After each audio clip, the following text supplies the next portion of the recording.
Welcome to the Shellonomics Podcast, your source for pure Teenage Mutant Ninja Turtles entertainment, presented by King Midas. Alrighty, guys, another episode of Shellonomics. We are here with my main man, Eric from Warrior Pins. The dude's got energy like Tigger from Winnie the Pooh. I saw this guy on a couple of websites. He just has so much hype. I know this is going to be a lot of fun. So, Eric, what's going on, man? Happy Friday to you. What's up, Mike? Happy Friday. Happy to be here. Happy to be alive, kicking butt, kicking shell. I'm excited to talk Turtles. This is really cool. Would love to support another Ninja Turtle based podcast, and just love talking with cool people about Turtles. So love to be here. Excited to get into whatever's on the syllabus for today. Rock on, my man. All right, so leading off, first introduction to Turtles. First introduction to Turtles. All right, I'm going to send you a picture, and we can throw this picture up right here. The year was 1993. I just turned 3 years old. And I only remember this because we actually have video footage and photos on my birthday. One of my aunts actually gifted me the Ninja Turtle movie. So it's like 3 years after it had come out. I don't know if that's something that you would give like a 3-year-old, but I ended up getting it and I thought it was the coolest thing ever. Got obsessed with it. I still have that copy today. I wrote my initials on it. I would do this thing when I was a kid where this is so weird. I would bite into stuff so that my teeth marks would leave an impression on whatever it is, like Pokemon cards, video or VHS covers, so that I knew it was mine. Because I think I heard somewhere that our teeth bite marks or whatever are all unique or something like that. So I'm like, man, no one's gonna be able to do a little switcheroo on me and take this away from me. Actually, my Charizard, the Charizard, the card that people go crazy for, has my bite mark on it from when I was 9, 10 years old. Just pretty crazy. But the Ninja Turtle VHS tape has that. It's got a bunch of just unique wear and tear throughout all the years. And so that movie was the first introduction. And then 6 months later was Christmas. And there's a bunch of footage of me just getting all the toys for Christmas, all the action figures throughout the years. And then Christmas, I got all the vehicles, the party wagon, the helicopter. There was a couple other things too, but it's the movies and the figures when I was about 3 years old. It's some good stuff. So if you send that Charizard card and they get great, I wonder if they, will keep it at a 10 mint because it's a true bite mark, guys. It's not just a nibble. I'm sure, it's like Andy from Toy Story. He writes his name on the, Woody and Buzz's foot. So that's your trademark. So exactly. I still do it. With every order that gets placed on my website, I bite into every pin as just it's just a signature thing. You're not going to get that at other pin shops. But it would actually be pretty funny to send that into PSA and see what it gets. It'll probably, even if it's a 1, I think it might be worth more than just a raw Charizard. So it might be worth it. Oh my God. Okay. Well, this is a little bit, I think, before your time, but I'm going to send you the link after this. There's a dog. I don't know if it's a crime dog, and his slogan used to be "Take a bite out of crime." So if you ever go to a Comic-Con, you might want to cosplay this dude because I'm going to send you the link. Scruff McGruff? I believe that's him. Yes, you know him. All right. Could be your inspiration for your next convention there, man. Yeah, he was definitely kicking around still in the 90s. Scruff McGruff and the DARE program. Yes. That's it. It didn't work. Yeah, exactly. All right. So we're going to fast forward now. And what got you into pins? Because your website is Warrior Pins. So were you always a pin collector growing up? I actually was. I was very fortunate enough to be able to visit Disneyland multiple times as a kid. It was just me and my sister. We would go every other year, because we had family down in Florida. So we would also visit them, and some of them worked at the park, so they were able to hook us up with discounts and stuff like that. I was obsessed with Goofy. That was my Disney character. And I don't know, 7, 8, 9, I started kind of getting into pins, just seeing a bunch of cool pins at all the kiosks. So I was just one of those kids that had pins all around his lanyard. He would always trade for Goofy pins and stuff like that. So that was probably my first introduction to pins when I was a kid. And then fast forward to like 2015, 2016 was when I started getting back into turtles and back into collecting some of these things. You know, you go through that phase in your life where it's not like cool to collect action figures or whatever. And then you're just like, who cares what other people think? And then you kind of start getting into adult money. So you start buying things. And so that was around the time that I was just like buying and looking for all these like obscure things. And I think it was on Instagram. I was searching for like Ninja Turtle pins, or I came across Ninja Turtle pins. And I really wanted a Krang pin because I thought Krang would be like a badass character to rock as a pin. Also the aesthetic, like I wear a lot of like dark flannel, so like a little pop of pink, I thought would have been cool. I couldn't find it. So I went through the rigmarole of trying to figure out how to actually make pins, and not like the acrylic kind or the shrinky dink kind that people make. Like actually seek out a manufacturer, uh, design the design, figure it all out, send it to them, go back and forth, getting approved, sending them money, praying to God that, you know, they would come through with pins and stuff like that. Yeah. So it was just really just searching for stuff that I would buy. I didn't find it, so I started making it. That's a good way And to it go. just kind of spiraled from there. I had no intentions of this pin business being called Warrior Pins, or actually, yes, I did do Warrior Pins because that stemmed from one of my Instagram handles, Roman Warrior. I was Okay. like, I don't know. That was as creative as I was back in the day. Um, but I didn't want to just, I didn't have the vision to just do Ninja Turtle pins. I had interests in basketball and Pokemon and some other stuff. So I tried a bunch of different ideas early on, found out that the turtle pins is what really stuck and what really sold. So I just kind of started leaning into the turtle thing. And within like a year or two of starting Warrior Pins, it just kind of became like the unofficial Ninja Turtle pin account, if you will. Yeah, I want to talk a little more about that. I want any viewers listening, if you haven't checked out his website, to do so. We're going to give you a little sneak peek here. You also have some cool stickers because we grew up with those toys. So, and since you mentioned the copper, is that why you made that sticker? Was that the one you had? Because there's so many turtle vehicles. I saw that one on your website. It's one of the, you have like the Arctic Don, you've got your punk rock, you know, turtle singing ones, and you have a really cool, it's like that pogo copter or something on there. So, what made you also do some stickers for the turtles? It felt like a really good business move because I know a lot of people at the time we're charging like $9-10 a pin. This is like 2016, 2017. Like that was like the whole market. And stickers were also really cheap, $1-2. But with the cost of everything, it was like a business decision to be able to add cheaper options of some of these pin designs. So tell us about the first pin you created. Was it a Krang one that you really wanted for your business? Was it Krang? It was Krang. It Okay. was just a generic image of Krang.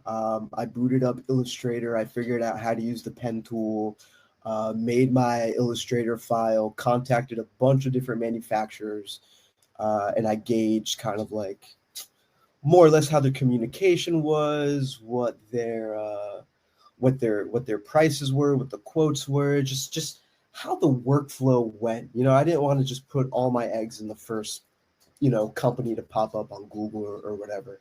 Um, so yeah, within like, it was like I was like really inspired that one week. I think we figured everything out within the span of the month, like the idea of coming up with the Krang pin to figuring it all out, contacting the manufacturer.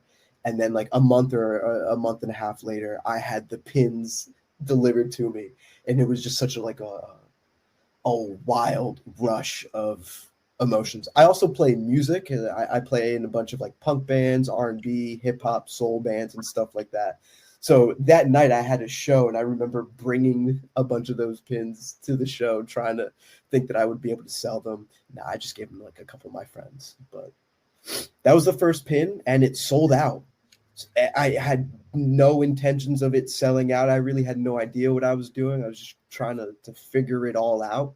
I set up a Spotify website, Shopify There website. you go. Um, because that's my full-time job. I was working at this piano shop, and we had our own e-commerce website. So I learned a lot through that job, how to set up my own web shop. And I just stayed after work from like 6 to 10 p.m. working on the pins and stuff like that. But it's more or less the story of pin number 1, Krang. So do you have a personal favorite? Another one I like on there is some of your movie-inspired ones. And I really dig. Yeah, if you have any nearby, you can definitely give us a show and shell. Oh, my God, talk about a show and shell. Yahoo, you got the whole... All right. This is the Ninja Turtle pin board. This is all of my Ninja Turtle pins. So all of my pins that I designed and released actually border this entire cork board. Oh, and then all the other ones I've collected from other pin makers that just get put into, at this point, wherever they can fit. Because you got people like Otherworld Shop just making these ridiculous 8-inch pins. And you got other people, there's a lunchbox pin somewhere. Crazy amount of pins. But I'll pull out the Krang pin for you. Yeah, the OG. The OG. I think your question was, do I have a favorite? Yeah, I mean, it's hard to choose. It's like asking who your favorite child is, I know, but just if you had to pick one. If I had to pick one, I think it would have to be the rock and roll line of pins. And we're at the point where I was like I said, I was trying to like figure stuff out as we're releasing pins. So much so that like I botched inventory. So these are the only 3 that I have. I myself don't even have a complete set. I have to like buy them from people or like trade with them, any other pins to try to like get them back. But I'd say it's these turtle pins, these pins right here. That was like just a monumental moment for me. These were like some of my favorite turtles figures growing up. And because I play music, I just have like an affinity towards anything turtle related if they're holding a guitar. So yeah, that was cool. And then I did, to piggyback off of that, the coming out of the shells. Oh, you got those guys too? Oh, nice. Finally, other fans who actually appreciate that. Michelle Ivy, I know, likes it a lot, but it's good to know we're not the only 2 out there. So it's cool, but the people really did not like it. Yeah. It costs a pretty penny, to get 4 different pins made up at once and then shipped to you. It's a big bill that you have to foot ahead of time. So I doubled the size of these pins. Oh, okay. Made them bigger, but I could only afford to get like 1 turtle made at a time. And with the way that the sales were going with this raft, man, it discouraged me from getting the other turtles made. So unfortunately, only Raph exists in pin form. All the designs are done. I have the designs. It just became a little too much, and we started focusing on more of like original pin designs and not so much stuff that was based on like our nostalgia childhood. But yeah. Well, the one I dig a lot that was a real good nod, it was since you grew up with the movie, this one had to be especially, you got the pizza on Splinter's head. That one, I like that one a lot too. So was that one of your earlier ones, or? That was probably the 2nd or 3rd Ninja Turtle pin that I made. I think I did the bandanas, just the bandanas by themselves. And those have gone through a bunch of different versions between soft enamel, hard enamel, and then redesign. Oh, that's cool. But yeah, to me, that was an iconic moment. And the cool thing about pins is that you don't have to say anything to anyone. No words have to be exchanged in order for you to make a connection with someone. And with this particular design, with Splinter, with the pizza on top of his head, if you know, you know.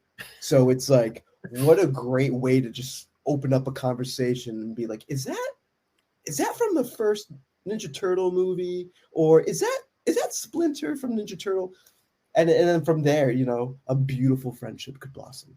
Exactly. And we haven't, we've seen the NECA turtles, but nothing actually like that. So it's a great way to stand out. And you're slowly starting to get me to convert into pins. I used to be a magnet guy because it's just what I like about these pins is because space, look, we have, as you can tell, your awesome collection behind you. And I've got my plushies in the back is you know, these things take up a lot of space. And with those pins, it's like, dude, I got a board right here. You can, how many pins do you think that can hold off the top? If you could ballpark on your, I mean, probably in the hundreds. I mean, if you just had a quick ballpark, I know we're doing this, but hundreds. Yeah. I want to say anywhere between 150 to 200 pins. All right, Eric, you brought up some challenges on your own in regards to trying to do this by yourself, you know, and just some risk reward in regards to, you know, well, I wanted to get this coming out of our Shells tour set. Unfortunately, that one didn't, you know, resonate with my community.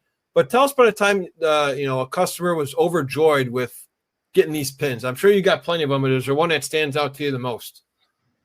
You know, there truly, and I feel blessed to have pins with people, because I would attend some like pin shows in New York, and we were hitting them pretty hard consistently for like 3 or 4 years.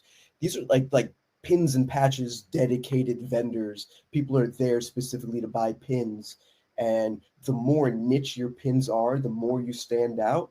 I was pretty much the only one selling Ninja Turtle pins, so there was a lot of interactions where people would just kind of like come up to the table, because I would also have a bunch of like my figures to help draw them to the table. Like I had like the giant NECA RAF, and I think I had like some of the vintage ones too. So when they were like perusing all of my pins, and they would see like the Splinter that we just talked about, or the Triceratons or the Mausers, I've had Slash as pins before, little emojis and stuff like that.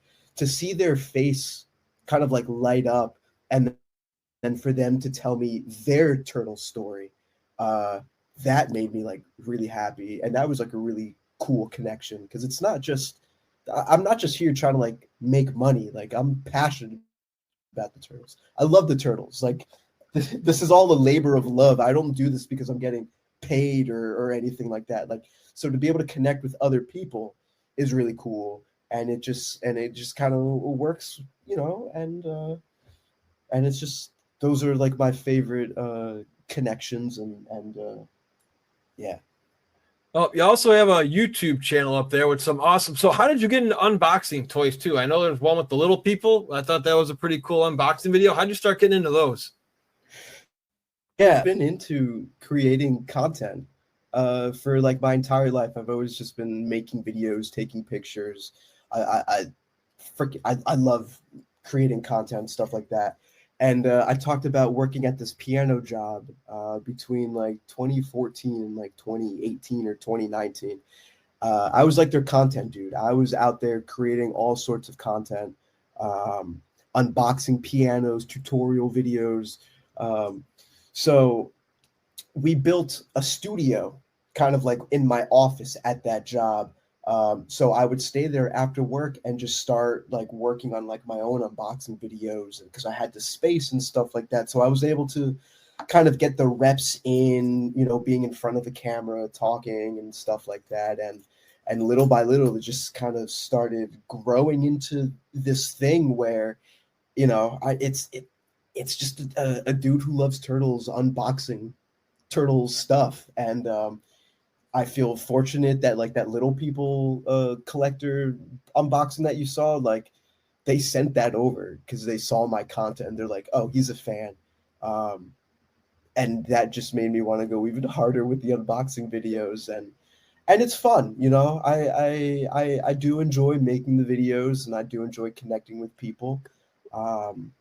Sometimes it feels a little silly outy, because, you know, you kind of have to say like good things about the products that are sent to you. But I truly liked everything that was sent to me. So I just love the entire process, from actually getting to talk, like open the toys, touch them, talk about them, to editing it, figuring out what the clips are, posting it, reading the comments, engaging with everyone.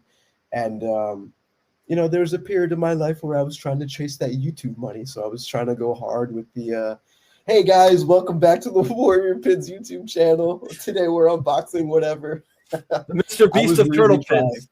The Mr. Beast of Turtle Pins. There you go. Okay, got it. Yeah, yeah, perhaps. We talked about this before we went live about your channel. Looks like you've taken a little break. Can you let us viewers know who are tuning in today when you think you'll be back with either some unboxing videos or some amazing podcasts that you do yourself? Yeah, we're talking with a couple people. I have a couple ideas up the sleeves on how to, I don't want to say resurrect the channel. Um, I will say that like I've been doing Warrior Pins for the past, I think we might be going on 9 years. We're going on 9 years. We started in 2016. Right? I was like in my mid 20s. Now I'm in my mid 30s. A lot changes in life. And I feel so fortunate to have experienced all these incredible things within the turtle universe. I got to meet our founding fathers, Kevin Eastman, multiple times. I got to meet Peter Laird last April up in New Hampshire. I got their autographs. I've seen them sketch turtles live in person in front of me. I've met a bunch of cool artists. I've vended with Ben Bishop, who's like one of the artists on the last Ronin series at New York Comic-Con. I spent 4 straight days with him.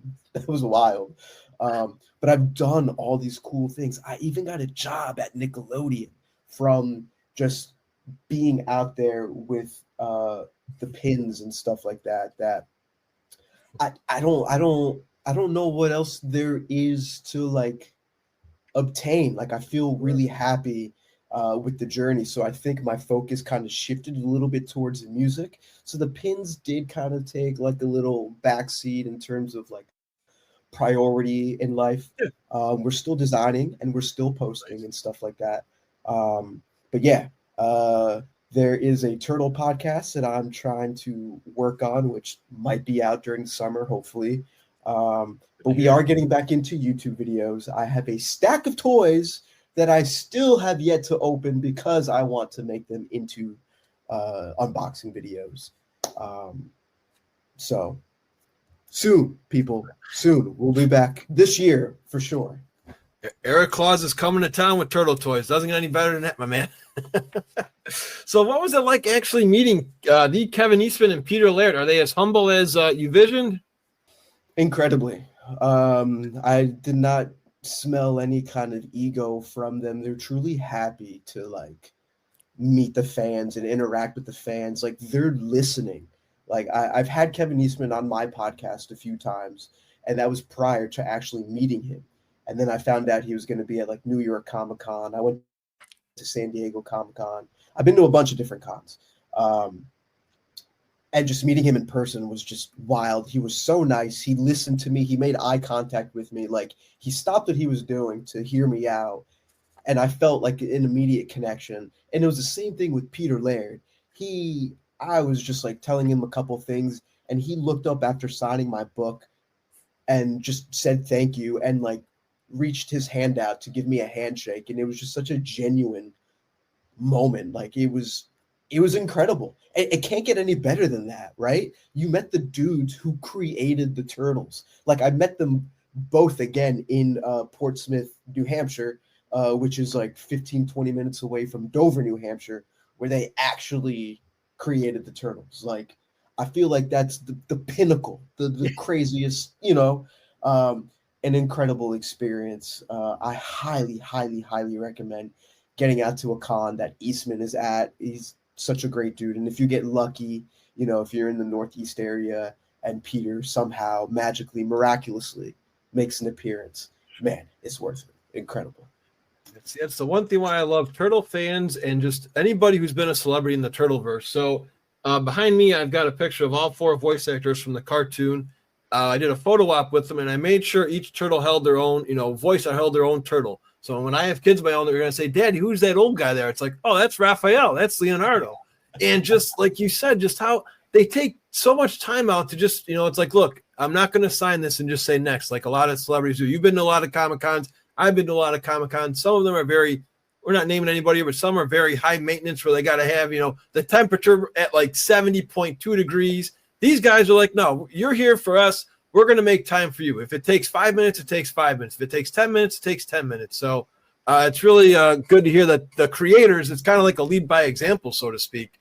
that, are the two founding fathers are actually doing the exact same thing that anybody else that I've met from that community does. And so my next question for you is, like, you already mentioned your goals, your channel's, going to be coming back some toy unboxing videos.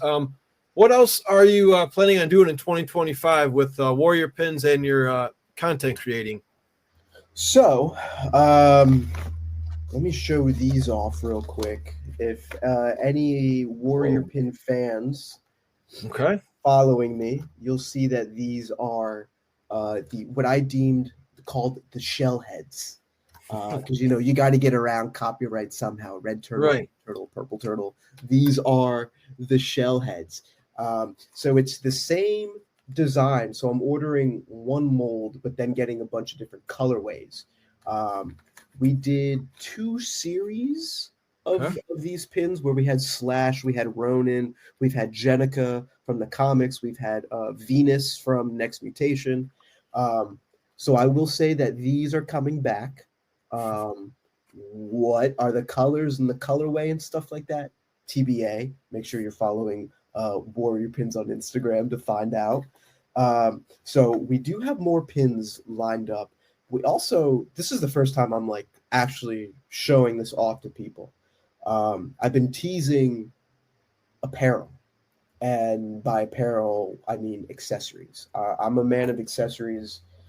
You see the watch on your wrist? Exactly. I got the watch. I usually have a couple rings. I was doing the dishes not too long ago, so I took that and the bracelet off. But I love like little accessories and stuff like that. So I worked with one of my friends who is a local jeweler. She makes and designs all sorts of bracelets, earrings, and she's at markets all around the area up by me in North Jersey. So we came up with little Ninja Turtle inspired bracelets. These are like chakra bracelets. And I have it written down where we have all the beads and the meanings for each color and stuff like that. Like I know this is like a red, orange, tiger eye bead. But I don't remember what everything means off the top of my head. But from a quick glance out, this is just, you got the green and then you got beads for all the turtles. So we're going to be dropping these bracelets really soon. I'm excited to drop those off. And I forgot to grab them. I'm a terrible, terrible interviewee. But I have a bunch of original art that I've been just sleeping on. I love doodling. I love drawing. Like this is like my notebook for work. I got a bunch of notes, but I draw turtles and I doodle and I do all these like cool little things. I doodle on my guitars. I've doodled on like little TV tables and stuff like that. So we're going to be having also original art up for sale really soon. And that's really cool. Fascinating. So, now, since you say you are, a turtle fan, I'm pretty sure you must be a little bit of a gamer. I'm going to not put you on the spot. We didn't talk about this before, but I didn't know you were a big musician. Have you ever tried any cover songs to any of the Ninja Turtle, either coming out of their shells or even any of the video game levels? Because some dudes can really wail, like some of those, sewer surfing in some levels. So would you consider doing that someday? I think one day I would. I have to sit down and like really like learn it. I do know how to play the cartoon 80s theme song. Okay, nice. And fun fact, I can link you to this video. I sometimes would post little me playing guitar, like Ninja Turtle stuff, onto the Warrior Pins Instagram page. Someone from Japan saw the video and then without being prompted added like keyboards to it. So it was like a collab. And then we worked on another one where I'm playing guitar, he's playing bass, and we're covering the cartoon theme song. And his name slips my mind. I'm sorry, but he is the voice of Ray Fillet in the Japanese dubbed version of Mutant Mayhem, which is pretty cool. Like, what? Like, that's something that I couldn't have never even like thought of. So that exists, and I would love to explore some of the other theme songs. I think 2003 theme song, probably one of my favorites, maybe the best. Yes. I agree. But yeah. What's the one that goes Do do do do do do do do do. There you go. That's the original NES, right when you start off the game, pretty much. Yeah, If you yeah, can get that yeah. one going, there you go. That's what I'm saying. That could be another thing coming down the road. Since you're like pretty much like the jack of all turtle trades, pretty much. So another one here, because again, I really want people to check out your YouTube channel. Another funny one here, and then we'll start playing some rapid fire. But Ninja Turtle cologne. I saw that one. Now, my brother, for my birthday last year, got me the Cowabunga Cleanse soap.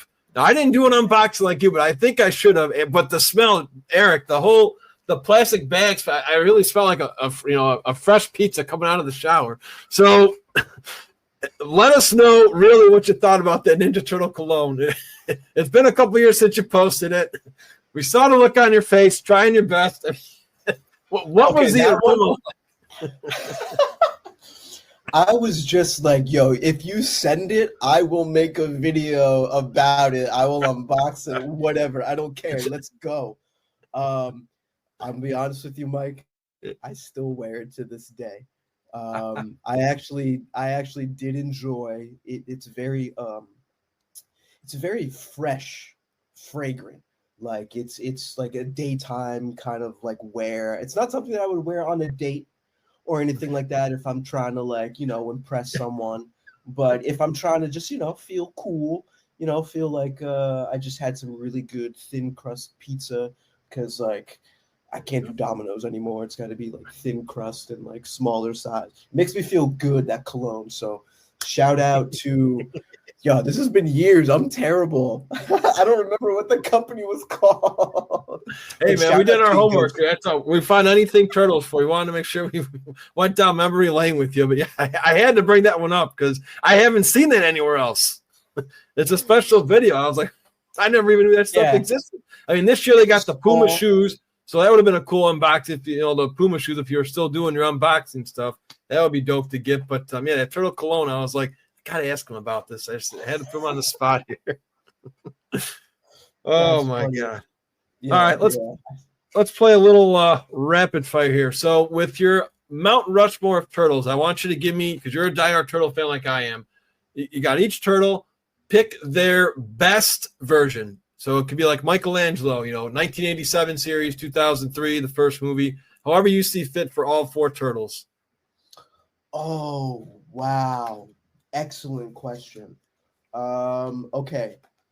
Michelangelo, I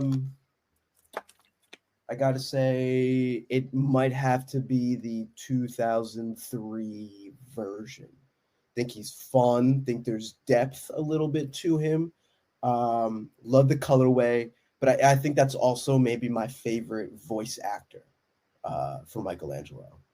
Iconic voice. Fun fact, when I did work at Nickelodeon, what's his face? Greg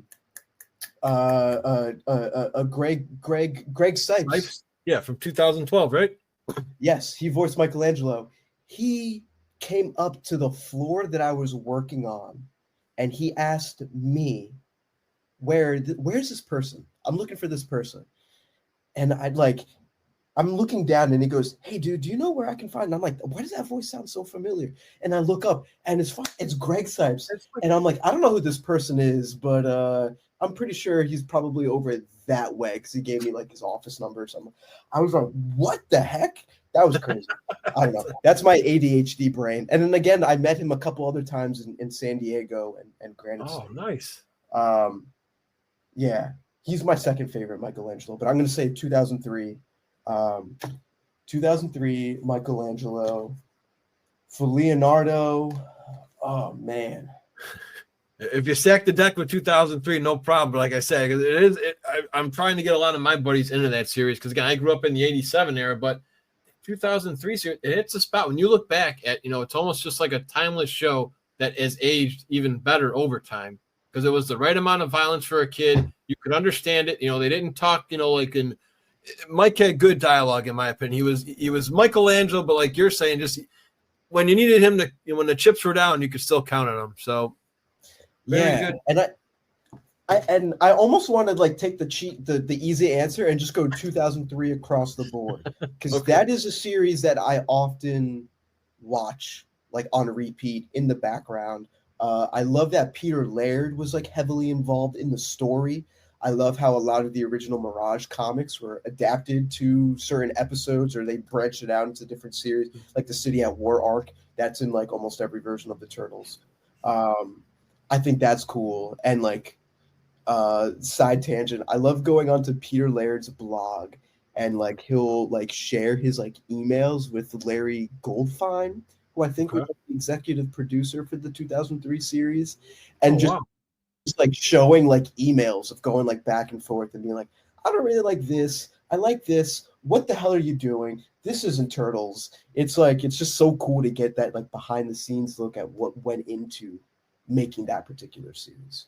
And that's what he was trying to do in the 87 series too, I believe, Eric, because and if you ever get the book, The Ultimate Visual History of Turtles, it'll show in there like they lost, as time went on, they didn't really have as much say, Kevin and Peter, because again, they were trying to, not have their Turtles not ruined, but just like their version was just really getting put off. And it's interesting. I'm going to have to check out those blogs, because that does seem pretty interesting there, where he's actually voiced like, no, this is not, we're not doing this. So interesting fact there. So you're stacking the deck. Really 2003. There's a lot of 2003 for all four, or you got Raphael somewhere else?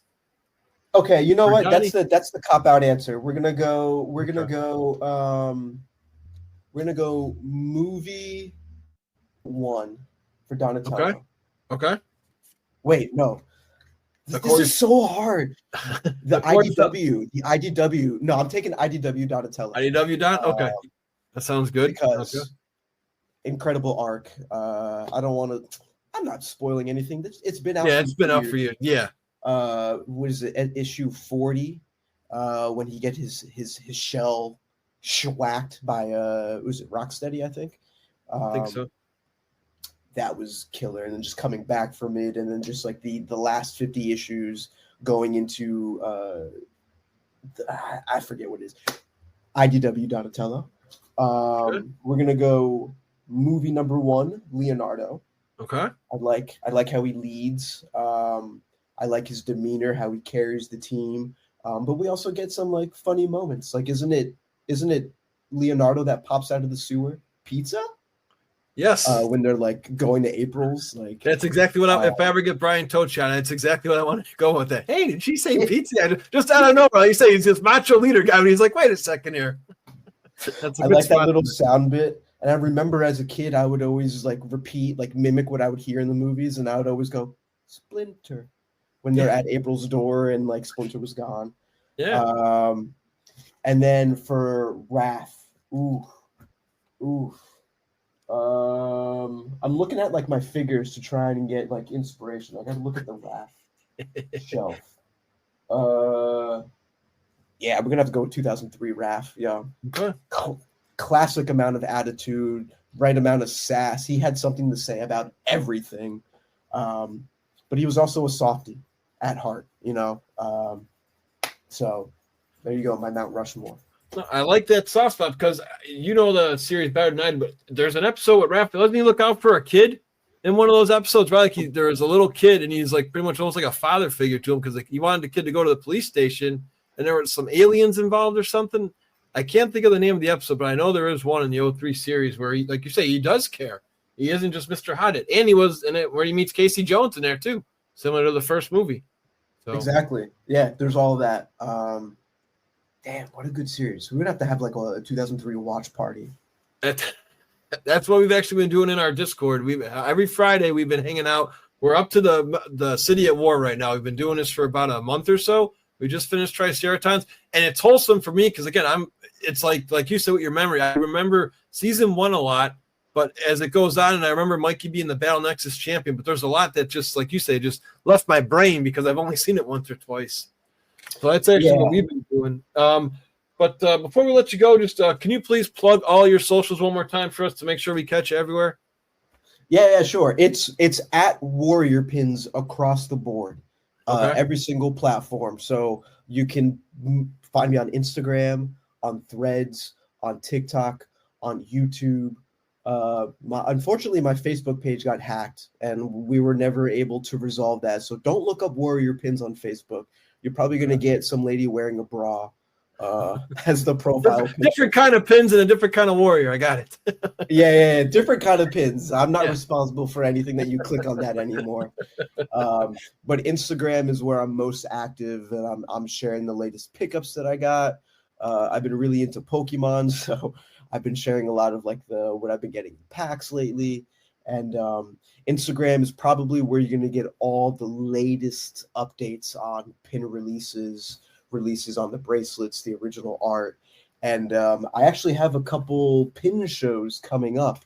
Nice. If I can, I don't Absolutely, know. Absolutely, yeah. No, it's fine by me, Eric. Yeah, if you're down in Illinois, we just had one with a gentleman who created his own Ninja Turtle race car, and there's two other coming in Joliet, but his car won't be featured here, which is a bummer. But yeah, lay down the line. Let us know where you're going to be. Yeah, so I don't know when this is going to air, but I think before March 23rd, Yeah, I'm going to be at Autodidact Brewery, which is in Morris Plains, New Jersey, North Jersey. I'm going to be there for a couple hours, so you'll be able to grab a couple pins. And when I do these shows, I usually try to have deals, so I'll mark them cheaper than they are on the website, or I'll do like a 4 for $20 deal, which is like insane. That's $5 per pin. In this economy, what am I doing? And then in Madison, New Jersey, on April 18th, I will be at the Madison Community Arts Center. There's going to be a bunch of live bands playing and a handful of other vendors there as well. Again, same deal. You'll be able to buy pins on a discount. Sometimes I also bring random goodies like buttons with like stuff, drawings that I actually designed. Every now and then I'll get a reprint of my zines, and I'll just kind of like include these for free with anyone who buys stuff for my table. And sometimes we even have one of the Gashapon machines. You put a little quarter in there, little toy thing comes out.